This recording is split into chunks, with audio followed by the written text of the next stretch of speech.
Hello, welcome everyone. Thank you so much for joining us. I'm delighted to be introducing a fantastic panel today. My name is Mary Fitzgerald. I'm the editor-in-chief of openDemocracy. openDemocracy, many of you know, is a global investigative journalism outfit, and we produce journalism commentary analysis that encourages people to challenge power and inspire change. Thank you for joining. We want this conversation to involve all of you. So those who submitted questions ahead of time, we're going to address as many of them as we can. If you're joining on Zoom and you have a comment or question, you can submit it in the chat and it'll be fed back to the moderator. If you're joining from Facebook, add your input there and it'll be fed back. If you haven't already signed up to our weekly newsletter, please do so you can stay in touch with all our events, opendemocracy.net/newsletter. And I will just finally say that this is a conversation which happens in lockdown or semi-lockdown, depending on where we are in the world.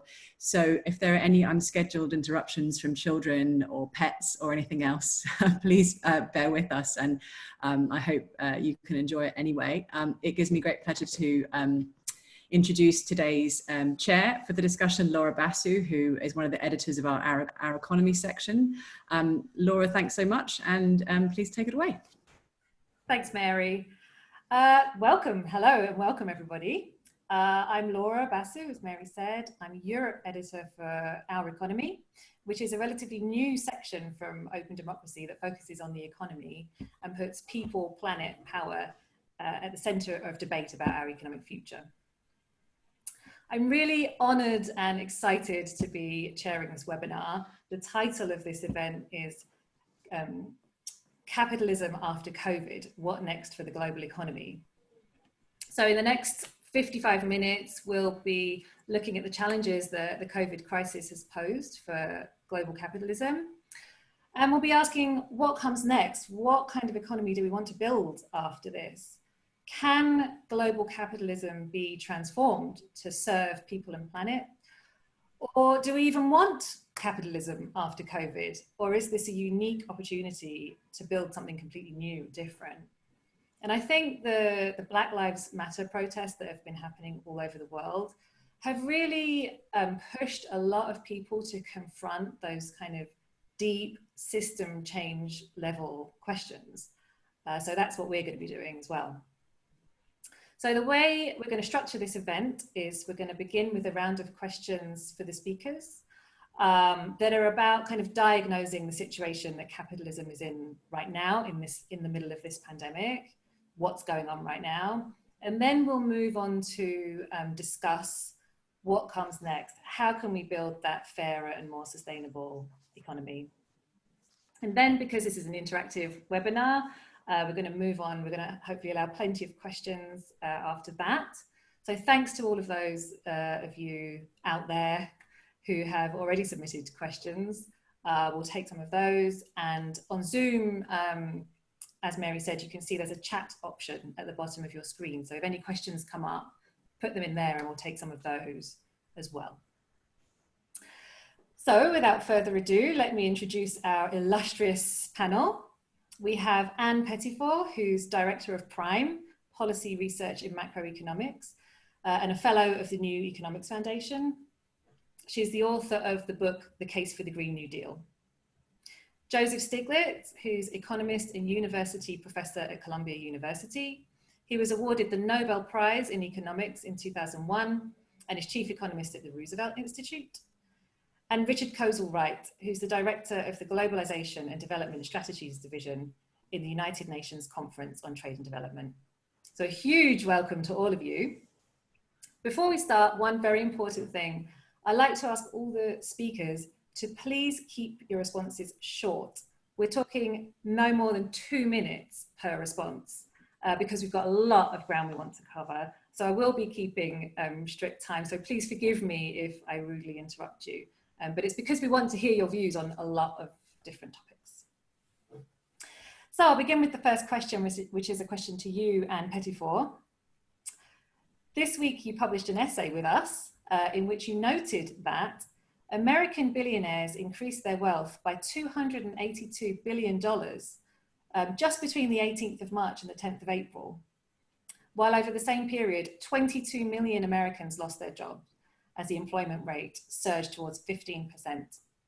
And you blame this kind of trend on what you call rentier capitalism. Yeah.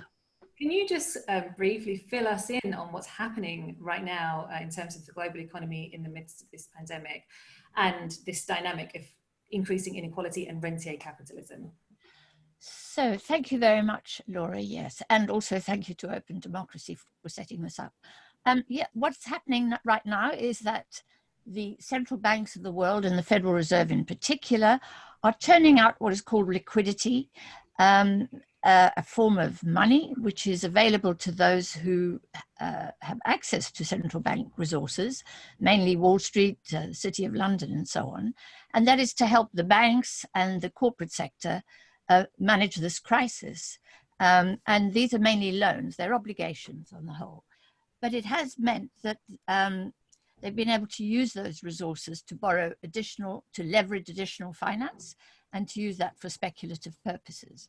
So we're living in an economy where old-fashioned capitalists who used to invest in both land, if you like, and labor in the broader sense of the word in order to create new assets, no longer do that, and then create profits. That's yesterday's story. Nowadays, capitalists prefer to invest in existing assets, think London property, and then to drain that asset of rent and get rich that way. In other words, a kind of effortless activity which avoids engaging with land and with labor in the broader sense of the word. But what's so really difficult about it, so challenging about it, is that they're not creating new assets. They're draining existing assets. And that's our new global economy. Is very financialized. It's a financialized economy. And that's what's happening at the moment. They're able to drain rent. If you think of some of the big platform or companies, tech companies in Silicon Valley, they're able to collect rent from us regardless of what's happening around COVID. And that's a good way to make loads of money and get rich very fast. Thanks, Anne. Joseph Stiglitz, a question for you now. As we know, many countries around the world are experiencing severe economic downturns due to the impact of the lockdown measures. But beyond these immediate kind of short-term impacts due to the lockdown, what will be some of the long-term impacts of this COVID crisis on the global economy? Could we be about to witness the end of globalization as we know it, as some have suggested? And could it even be a good thing? Could it be beneficial for the planet, for the environment, and for communities around the world if we did experience some kind of, let's say, progressive deglobalization? Well, even before the pandemic, there was a process of withdrawing from what some people called hyperglobalization. The movement of capital hadn't been rushing in the way that it had before.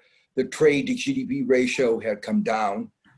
So the world before 2008 was an extreme, but the pandemic has illustrated some of the weaknesses of that economic model, even as it had been tamed in the period after 2008. What we saw was that even a strong economy like the United States, wasn't that strong, but couldn't produce the masks, ventilators, protective gear. We had outsourced so much of our economy that we were not able to produce the things that we needed. We couldn't produce the tests that we needed. And what that brought home was, in this area, but also in many others, we had created a kind of capitalism that was not very resilient. It had focused always on the short term, saving a penny here and a penny there, but not looking at the long term. The example that I think is quintessential of this is cars without spare tires. You save a little bit money up front, but when you have a flat tire, you're really in a bad place. And so this kind of short-sighted capitalism that we saw in 2008 led to the global financial crisis.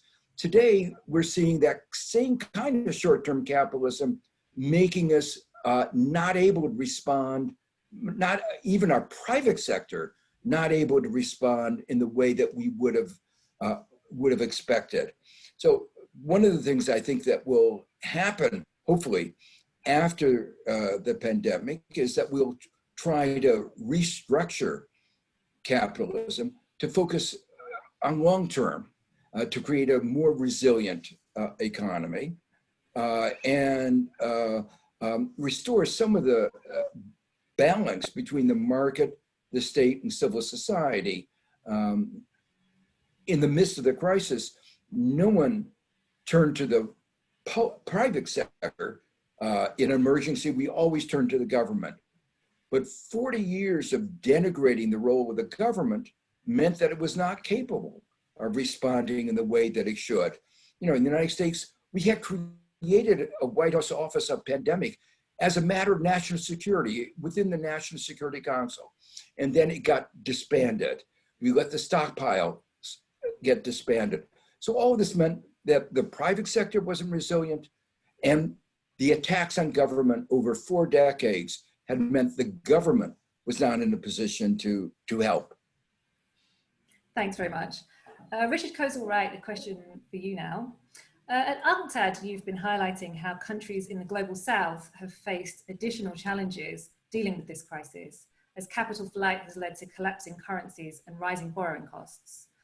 Could you talk us through some of those challenges specifically facing global south countries, and what are the root causes of those challenges? Yeah, thanks, Laura, for the invitation. Thanks for Open Democracy. I mean, the description that Anne gave of some of the big pressures of a kind of rent-driven economy have been around in the South for certainly since the early 1980s. So many of the problems that we're talking about are not post 2008 to 2009. They're not the last couple of years. They're systemic problems about the imbalances in the global economy from which developing countries have suffered significantly. And a significant part of that is the difficulty that developing countries have had in diversifying their economies away from a dependence on commodities and agricultural exports. I mean, there are exceptions to this. There's one very big exception to this story, of course, in China that I think we probably need to talk about at some point in this discussion. But for most developing countries, they've struggled to diversify and generate a self-sustaining growth dynamic based upon a more diversified economic structure. And one of the ways that they've been able to maintain some growth dynamic despite the disadvantages that follow from that pattern of insertion into the global economy is by accumulating debt. And the deregulation of financial markets beginning in the early 1980s has allowed an access for many developing countries to those markets that they didn't enjoy before, and the speculative returns that are available in more deregulated economies in the South has been an attraction for fairly predatory financial speculators located mainly in the advanced economies. So this kind of combination of what Anne called a rent-seeking behavior, high levels of debt, undiversified economies have kind of come together and been exposed, as Joe said, in the context of COVID-19. And that's a deadly combination. And when financial interests lose confidence in the market for whatever reason, then there is this very, very serious danger of a vicious circle taking hold as capital leaves, as currencies collapse, as revenues decline, as fiscal space shrinks. You get this very vicious circle taking hold that puts developing countries, many developing countries, but not all, but many developing countries, in a very, very difficult position. And that's where many of them find themselves post-COVID-19. Thanks very much. I want to move on now to talk about kind of solutions and alternatives and what kind of economy we want to build out of all of this. How can we build a fairer and more sustainable economy? And I want to start with a question that I want to put to all of you in the context of the Black Lives Matter protests around the world. And Joseph Stiglitz, I'll start with you. You recently tweeted that systemic racism lies at the heart of our political and economic systems in the US. It's a major force behind today's historic inequality.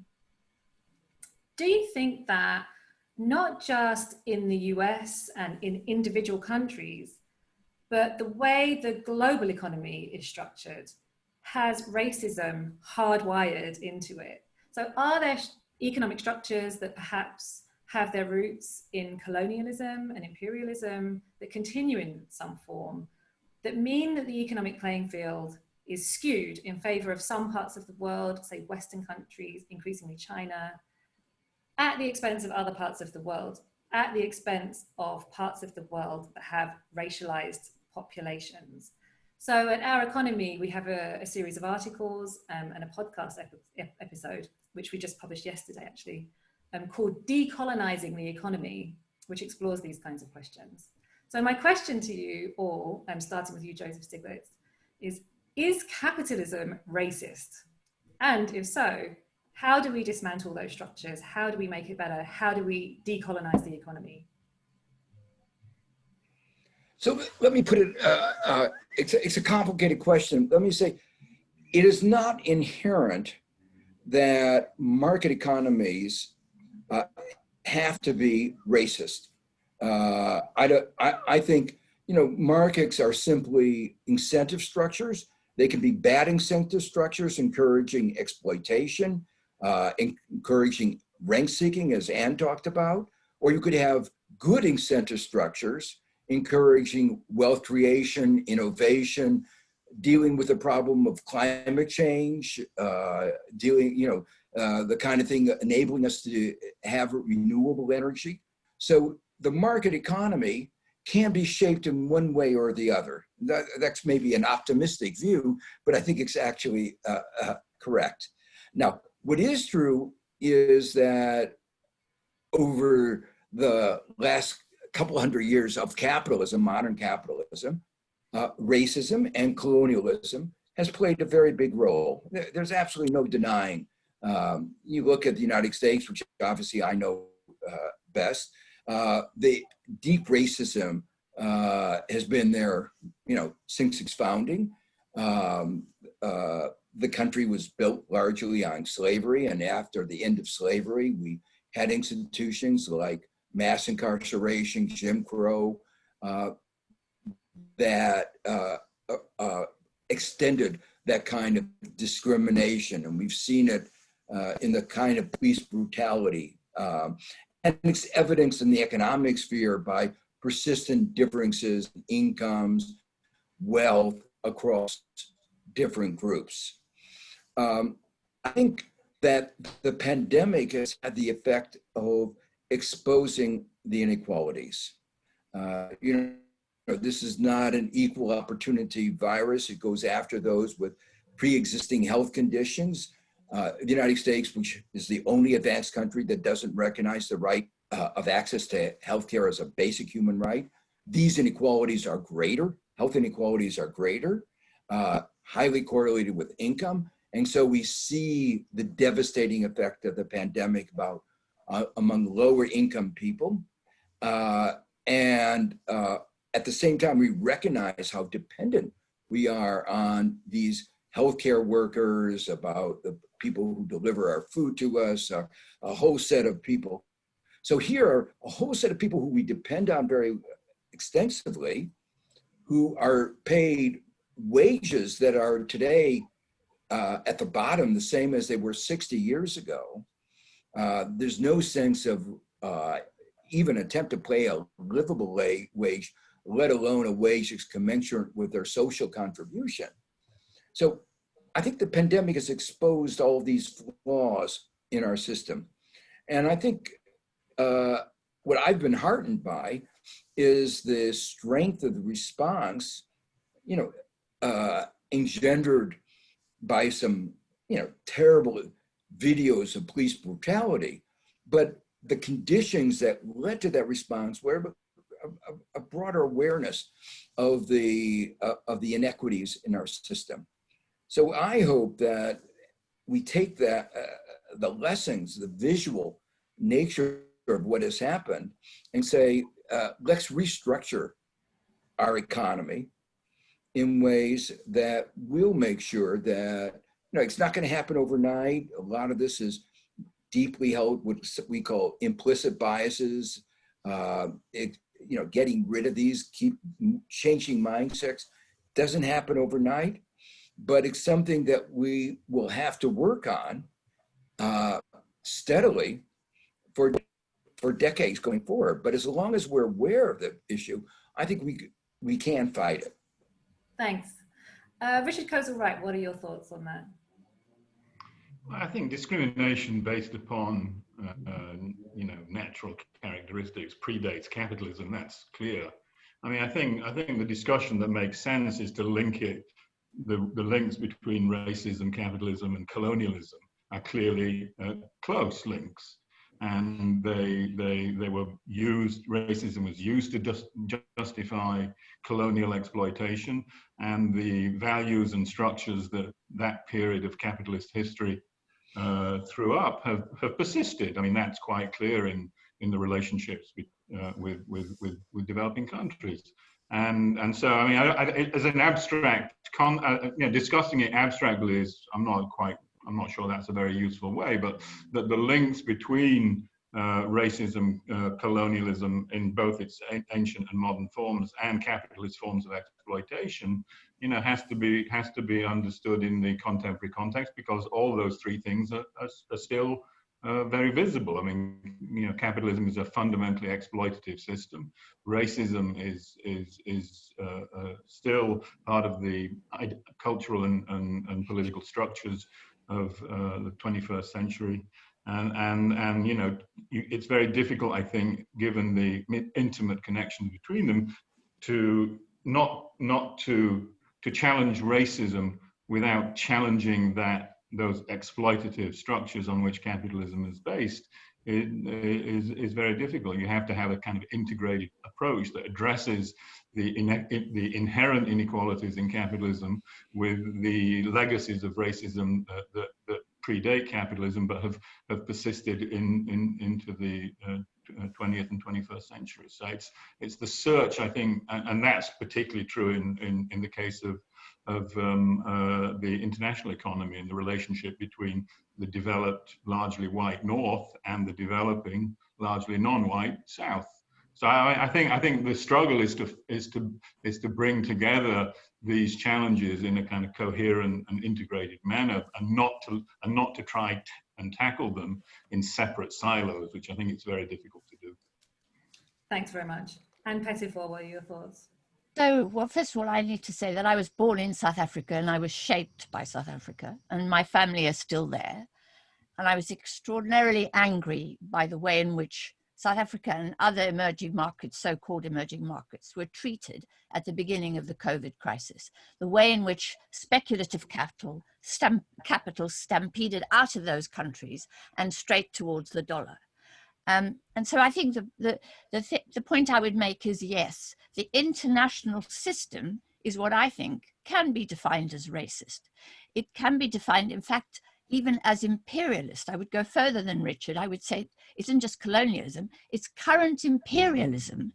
And the system, and unfortunately, many of the people watching this, I'm sure, and active in anti-racist campaigns and in the left and so on, really don't ever talk about the structure of the international system. The fact is, we live within an architecture which is biased towards benefiting the rich countries. No question about it. The IMF, the World Bank exist to look after the interests of creditors based in Wall Street, the City of London, in Frankfurt. The whole the domination of the dollar, the fact that the dollar is the world's reserve currency, which is really has unbalanced the global economy, not just against the interests of low-income countries, but also against the interests of working people of the United States, actually. So we have a deeply unbalanced and unfair, unjust, if you like, international system that is geared towards the interests of finance in these big capitals. And as someone who grew up, in that country and watched as rich Western capitalists came to South Africa and drained South Africa of her powerful assets, gold, diamonds, you know, you name it. South Africa had all of that. And that was taken away. And on the day that Cecil John Rhodes's monument is going to be dismantled from an Oxford University, I have to say, you know, Cecil John Rhodes invented apartheid. He invented apartheid on the Kimberley diamond mines, right? And he did that in order, actually, to drain, if you like, the gains, the rents from exploiting those diamonds back to London. So I think that the system is racist, if you think about it in those terms, because it's the countries which have majority black people that actually suffer the most from the way in which the international financial architecture is structured. Now, it doesn't have to be that way. Between 1945 and 1971, we had a fairer international financial system, the Bretton Woods system. When Roosevelt convened the Bretton Woods Conference in 1944, he invited economists from North and South to come to that conference, as Eric Helleiner has documented. He made sure that everybody participated in the construction of an architecture which would, you know, restore some autonomy to countries across the world and not make them not so dependent on, for example, the gold standard on Britain, but give them greater autonomy and make it fairer. And sure enough, that's what emerged from that 1944 Bretton Woods Conference. After discussions with economists from India, Africa, China, Russia, as well as from the United States and Britain and Europe. So, you know, I would like us to think more about that structure, because it's so easy to think about our own domestic economies, our own microeconomies, if you like, within the context of this big macro system. And it's the macro system which gives creditors, speculators, and investors the ability to, on a whim, just on a whim, overnight, remove their capital from a country like South Africa, crash the currency, increase the borrowing costs, at a time when South Africa was battling a plague, a pandemic. You know, the injustice of that is extraordinary. And you know, unfortunately, it's invisible. Most South Africans I would think, would be unaware of the way this system and this architecture works. But they would be fully aware that they were the victims of something, that, you know, the cost of pharmaceuticals, the cost of importing oil, all of this has, and I know from my family what's happened to, you know, the people using cars and having the price of petrol in South Africa has rocketed. And et cetera, et cetera. So it's the system. Thanks very much. I have another question for you, Joseph. So one last round of questions to each of you, and then we'll move on to audience questions. I'll start with you again, Joseph Stiglitz. You recently published a book called People, Power and Profits, where you call for a progressive capitalism. My question is this: is it possible for capitalism to deliver a good life to everyone in the world while keeping within our planetary boundaries? Yes, I think the answer to that is clearly yes. It's not going to be easy, but in fact, I talked before about how you can design incentives, and we are designing incentives to create renewable energy. Government can take tax revenues and do basic research that can really be transformative. So I think the answer is unambiguously yes. Let me comment on this a little bit more broadly. You know, some people, when I wrote the book Progressive Capitalism, said that's an oxymoron. You can't have progressive capitalism. My view is that in a complex society, you have to have decentralization. You have to have a rich ecology of different kinds of institutions, cooperatives, not-for-profits, but also there will be a role for profit-making institutions, but they have to be regulated. And the big mistake was, beginning around 1980, there was this neoliberalism, unfettered capitalism mantra that stripped away the regulations, that allowed the capitalists to exploit others, that allowed them to exploit the planet. And that's what's gotten us into this terrible state that we are today, where we have this enormous amount of inequality, this enormous amount of exploitation of both different individuals and of our planet. Let me just emphasize also that, as Anne pointed out, things don't have to be the same way either within our own countries or internationally. After World War II, we made some steps at a better international architecture. We changed the rules of the game. We don't have to allow these unfettered short-term capital flows. And even some of our institutions have changed. You know, the new head of the IMF has defined herself as the first head of the IMF from the emerging markets. And she's been very outspoken on behalf of the emerging markets and developing countries in a way that had not been the case 40 years ago, 30 years ago. They have not been the debt collection agency for the creditor countries. And the result of that has been a lot of outrage on some of the creditors who have said the institutions ought to behave. But they've been actually very, very cooperative in helping. So the point I want to make is that both domestically and internationally, we can change these institutions to not only make a more socially just world, but also one where we can live within our planetary boundaries. Thank you. Can I ask a very quick yes or no follow-up question? Is there a role for billionaires in progressive capitalism? I think so. Some of the billionaires have been spending their money to advocate human rights.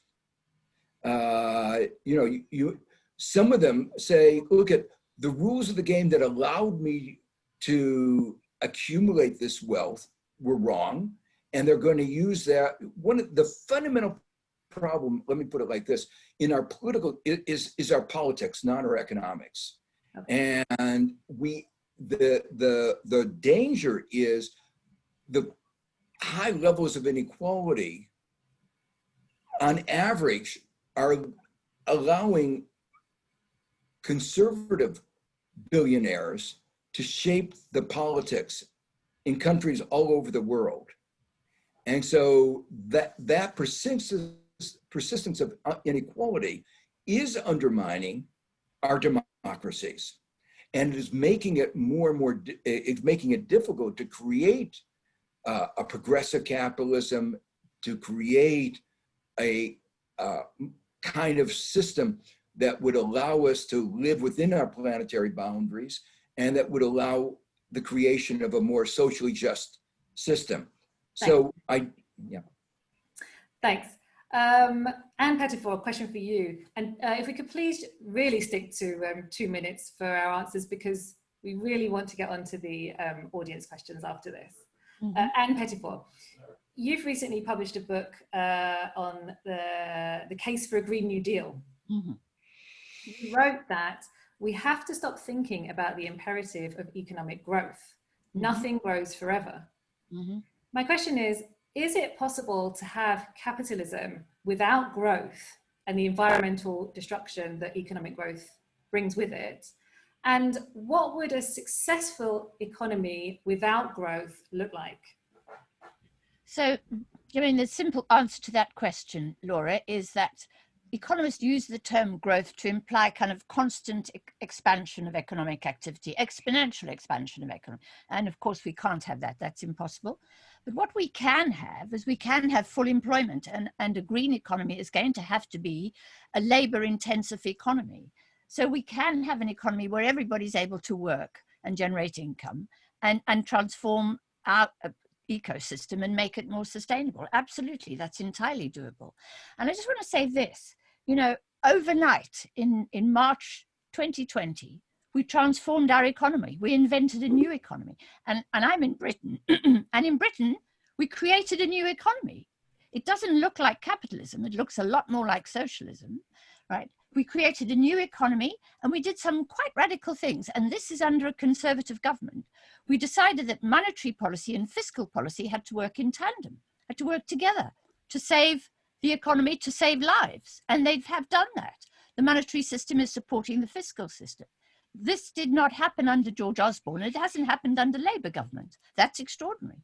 We also discovered that actually the private and the public and the private sectors need to work together to make the system, to make the economy work in order to survive. And so public and private sectors have been working closely together. Private sector, as Wall Street will tell you, the private sector is incredibly dependent on taxpayer-backed central banks.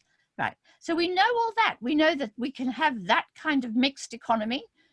Whether it'll be capitalist, I'm not sure, but it'll certainly have markets within it, because societies for 5,000 years has had more than 5,000 years has had markets. So there's no question there'll be markets, but they'll have to be within the budget of a carbon budget, which narrows economic activity, and within financial budgets too. So yeah, entirely possible. We've shown it can be done in March 2020. Let's transform and create a new economy that is more sustainable. Thank you very much. Richard Kozul-Wright, question to you. You and your colleagues at UNCTAD have also written about the need for a global Green New Deal. And you've also written about the need for a fresh start to the multilateral system. So a new kind of international economic order, or global economic architecture, as it were. At a time when many countries around the world are turning their backs on the multilateral system, what would this fresh start look like? And what would it mean for the existing international organizations like the WTO, the World Bank, the IMF? Would they need to be reformed or replaced? Yes, to the last question. But let me go back to Anne's point. I mean, to some extent, we are all kind of more comfortable with Bretton Woods than the current system of multilateralism. But Bretton Woods was not a perfect system by any stretch of the imagination. And yes, some developing countries were involved in the discussions in the run-up to Bretton Woods, but fundamentally they did not influence the way in which the rules of the game were structured. That was a big debate between a fading hegemon in the case of the UK and the dominant hegemon in the case of the US. So, I mean, yeah, lots of other countries were invited to the table, but they did not contribute to the structure. I mean, UNCTAD was created in 1964 precisely because the rules of the game that evolved under Bretton Woods were not working for developing countries. That's for sure. So I mean, there were lots of things in Bretton Woods that we miss: policy space for all countries, commitments to full employment and industrialization, and full employment in the North, industrialization in the South, the control of footloose capital. All those were good things, but there were lots of problems, of course, with the Bretton Woods system, not least the fact that it tended to be largely a discussion amongst the wealthy economies, and the rules remained largely rigged in their favor. So the idea of a different kind of multilateralism, I think, has to look at what happened in Bretton Woods, but it's not an attempt simply to recover the rules of the game that were present after 1945, 1946. I think for me at least, the one thing that people forget about Bretton Woods and why it worked is that the multilateralism that emerged after the end of the Second World War was not based on the idea of weak states. It was based on the idea that international relations work when states are strong, not when states are weak. And Bretton Woods did provide the space, particularly for relatively advanced economies, to build up strong states, both in terms of their economic role and in terms of their social and welfare role. And so, you know, it's one of the, and that's the great weakness of developing countries today. They are plagued by weak state structures that are vulnerable to the kind of predatory behavior that Anne described, not only of finance capital, but also of industrial and intellectual property-based capital too. So, I mean, I think one of the things we have to get multilateralism right coming out of COVID-19, and the current system of multilateralism is clearly a failure. We need to strengthen the role of the state within developing countries without making sure we have things in place that allow a strengthening of state structures in the South. I think it's very difficult to build the kind of multilateralism that we want around a global Green New Deal, because ultimately the policies that Anne talks about in the Green New Deal will be policies that are implemented largely, not exclusively, but largely at the state level. And you can't do expansionary policy, industrial policy, the building of public development banks, progressive taxation with weak states. You just can't do that. So the need to strengthen the state, to ensure that we come out of this with stronger states. And as Anne said, there are signs of that. I don't think it's an inevitability, but there are signs of that. That's where we need to kind of focus as progressives, I think, our attention on making sure those states remain strong.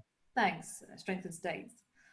So now I want to move on to some of the questions from the audience, from you out there. I can't see you, but I know you're there.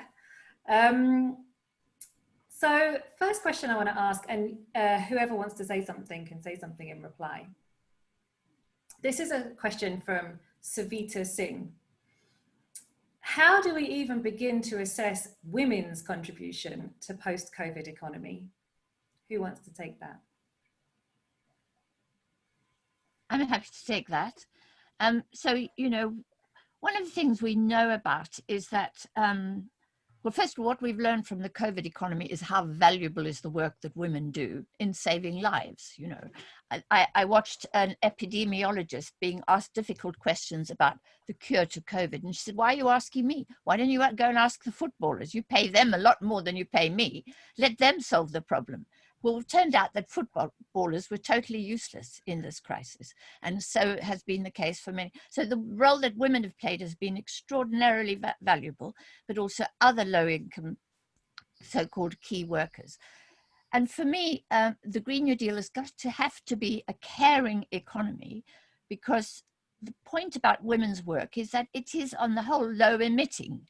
You know, I know this is a big generalization, but caring work doesn't necessarily involve the burning of greenhouse gases. So I think the economy has to change, and that kind of service economy, if you like, caring, educating, teaching, and so on, has to be a very big part of the economy, much bigger than it has been in the past, and also far more valued, i.e. we need women to be paid far better than they've been paid. And we need that to happen for macroeconomic reasons. We need that to happen in order to balance the government's budget, basically, because unless people are paid decent wages and are more secure, the government's not going to be able to collect the tax revenues it needs to balance the budget. So that's why we must pay women a lot more for the important work that they do. Thank you. Does anyone else want to respond to that? I agree with Anne. I think, you know, one of the real weaknesses of capitalist economies post 2008, 2009 has been this persistent shortage of aggregate demand in the economy that kind of suppresses the ability to build a kind of fairer, more inclusive justice. I think that link is a very critical one, and it tends to be neglected. And you know, it's a reflection of the high level of inequality, you know, both between wages and profits, but also between men and women, and the need to boost demand as a prerequisite of building a more progressive economy is essential, and we have to do that on several fronts. But the gender front is a critical front in which we can build this kind of platform of a strong, robust domestic and foreign markets as the basis for achieving a more inclusive and sustainable outcomes more generally. Joseph Stiglitz, did you want to? The only thing is, I mean, I agree that there's a need for strong aggregate demand, and strong aggregate demand reduces a lot of the inequalities in our society. But part of that demand will need to follow up what Richard said before, from more public spending, like on green infrastructure. We can't, you know, people say we don't have the resources. Actually, we do have the resources if we would only have the political willingness to spend it. So part of the Green New Deal are these public investments. And then the other point I just echo is the broader point that a lot of the people providing essential services to us, caring for our aged, teaching our children, caring for the sick, those wages are not market determined. And we pretend they are. And the structure of our political system has been to try to take advantage of the pre-existing discrimination against women, to try to, and people of color, to try to drive those wages down, get them as cheap as possible. And that has actually contributed to the social tensions that we have today, but also to the weak economy and to the distorted economy that we have. Great, thanks. A question now from Bruce Rosen. The murder that everyone can witness of George Floyd has ignited international solidarity. How do we seize this moment? Anyone want to jump in? Well, let me say, one of the things that we need to remember is what this moment has done is made visual something that's been going on for a very, very long time. And, after the 1968 riots, protests, there was a commission called the Kerner Commission that looked into the source of the problem. And it was a presidential commission, and it said, the source of the problem is the deep racism in the United States. I was on a panel that reviewed the work of the Kerner Commission 50 years later and asked the question, where are we 50 years later? They put a whole set of recommendations of what we should be doing. And, it was really disappointing. The progress that we made in 50 years was disappointing.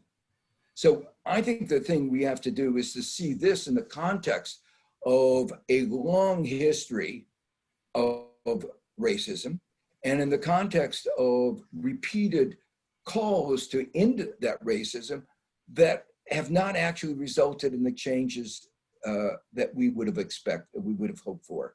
And so, having seen what's happened in the past in our failures to implement these kinds of, we now really have to have the kind of resoluteness in making sure that those changes occur. And I think we may be at a moment where that actually happens, that in some sense, the social forces that have been building up may have finally come to a moment where we say, enough is enough. Thanks. Anne, did you want to say something? For me, what's really important is that, international capital, because of capital mobility, works collectively. They work together. There is an international capitalist system. There isn't an international labor system in sense of an international labor alliance. We really ought to be thinking about movements across the world coming together beneath a banner. At the moment, Yanis Varoufakis has set up something called Progressive International, which has got the backing of Bernie Sanders, as well as Europeans, as well as people from around the world and Latin America and so on. We need those kind of alliances of labor to challenge the alliances that capital has built up. And that doesn't mean to say we can just be one movement, because of course we're all going to be different and have different demands and so on. But we need to be an alliance, and we need to work together, and we need to be focusing on the international system and not just on our own domestic systems, and decide to work and collaborate around that. And that, for me, is one of the most important tasks that face progressives in the near future. I think we kind of feel that we're in a better place. It's interesting. I come from Bradford, which is an old industrial town in the north of England that was been deindustrializing for decades, and had race riots in the early 2000s with many of the same ingredients: massive inequality, racial discrimination, police brutality. They were all there in the Bradford riots of 2001. But it didn't get the kind of attention, obviously, that we've seen with what happened with George Floyd recently. But one of the things that was missing was a kind of ability to connect that to a kind of wider transformative discourse about the need to not only address the issue of police brutality, but to address the underlying structural forces that have kind of created this toxic combination. It feels at this moment that this is a different moment in which people are making those connections. And I guess it's the job of progressives to kind of constantly point to those systemic underpinnings, but also to offer a hopeful vision of a better future. I mean, that's a, you know, it's always been a struggle for progressives, not only to criticize the system and the structural problems, but also to offer this vision of a hopeful and more resilient future. I guess that's where the challenge really is. Right? Thanks very much. Just one more point, which is that one of the things that was so visual was the inequality of power at that moment. And that inequality of power is part of the inequality of income that we're seeing throughout the system. So it, in a way, while it was in a particular context, it really illustrates a broader problem of economic inequality and power, inequalities in power in our system. Thanks very much. Well, we're handing back over to Mary in 2 minutes. So I'm going to pose one more question, but then you only get about 1 sentence each to answer this question. It's actually quite related to the previous question. It's from Rob Davis, who asks, after the Great Recession, 2008-2009, the window for alternatives stayed open only briefly. What could make things different this time round? 1 sentence, who wants to jump in? I think greater understanding of the way the system works. We didn't understand what had hit us in 2009. We didn't know what quantitative easing was. We've got to educate ourselves. We've got to know what's going on. We've got to inform ourselves, and we've got to empower ourselves that way. Thank you. Honest politicians, you know, I think it's honest politicians, you know, people who come into power saying one thing and doing another has been a problem, including for progressives. So what we need is to elect politicians who mean what they say. Thank you.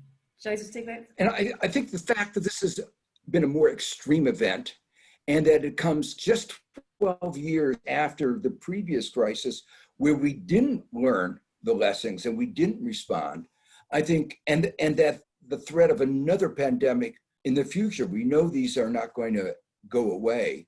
So those 3 things together, I think, should increase our resolve to really make sure that the changes that we need will actually occur. I'm going to say one thing, actually. I'm going to take the privilege of extending this a tiny bit, which is to just come back to Richard's point, but ask Joe about the need for honest politicians in the context of what's happening in the US at the moment and the upcoming election, and just your thoughts on really what needs to happen and how is the critical thing. I think we all know what needs to happen, but yeah, just your reflections, you know, from your office in New York.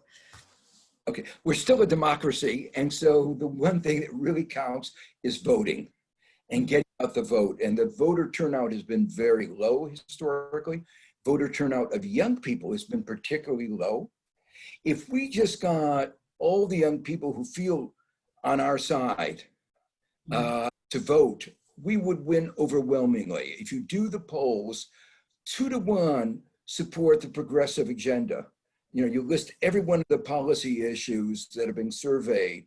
It's 2 to 1, 3 to 1 support these views of access to healthcare, paying a livable wage, you know, you name it, they support it, climate change. And the problem is they don't vote. And so I think our major thing is to make sure in November that everybody who believes in the progressive agenda gets out and votes and gets everybody else out to vote. And then it'll be a landslide. And a final question on that. What are the problems in encouraging people to do that, and particularly young people to do that? Maybe about the choice of the current candidate, or the way the issues are framed, or the current context or climate, or why isn't it happening? Why hasn't it been happening in a greater number of people? I think in the past, there's a sense of futility. It goes back to what Richard says. You vote for a politician, he says one thing, and when he gets elected, he does something else. And so they're developed a view that they're all the same. It doesn't make much difference. But President Trump has shown there are differences, and that there may be, the differences in the past have been relatively small compared to what we've seen. Now people realize it's life-threatening, and that politics really does matter. So, having a politician who doesn't believe in truth, doesn't believe in science, doesn't believe in democracy, we've sort of confronted how bad things can be, and realize that our future, the future of our democracy, of our society, is really at risk. And the difference between successful countries like New Zealand, where you had good leadership, using science, you brought together a social consensus, not somebody who divided, and how they controlled the disease, they minimize the adverse economic impact, and they're moving towards a green economy, and one where they're attacking some of the deprivations of some of the people who've suffered in the past. They're addressing their colonial heritage. They're doing all this, gives us hope that there is an alternative out there. Thank you so much. That's great. I'll let Laura wrap up, but that's a wonderful note to finish on. Thank you. Well, all I have to say is a huge, enormous thank you to all of our panelists for these really thought-provoking insights from you all. And thank you to everybody who logged on, who joined us, and who asked these fantastic questions. I'll hand back over to you, Mary. Thank you, everyone, as well. I just wanted to preview next week's discussion, which is about a competition that Open Democracy is launching, precisely to Joe's point, actually, about it's a competition for students aged 14 and up, for their visions of a post-COVID future, what the world should look like, what do we do with politics, with government, with our economy, with race, with justice, with the law, with education. And students are being invited to submit a short blog or a video or an image which expresses that vision and new and innovative or creative ideas about how we get there. So I'd very much encourage people to join up for next week's discussion. Do sign up to our newsletter if you haven't already, and you'll have more details about that. If you thought this was a fantastic panel, as I did, please consider making a contribution to support Open Democracy. Public interest journalism right now feels more important than ever. So support.opendemocracy.net if you feel as though that's a contribution you want to make, and we'll put the link in the chat as well. Thank you to all the panelists for a fantastic discussion, covering everything from racial justice to the global economic inequality. And okay, we didn't nail them all and figure out all the solutions, but there's some robust thinking and a lot of food for thought. So thank you all for joining us. And yeah, have a wonderful evenings, afternoons, mornings, depending on where you are. Thank you for joining. Thank you. Bye. Bye. Bye.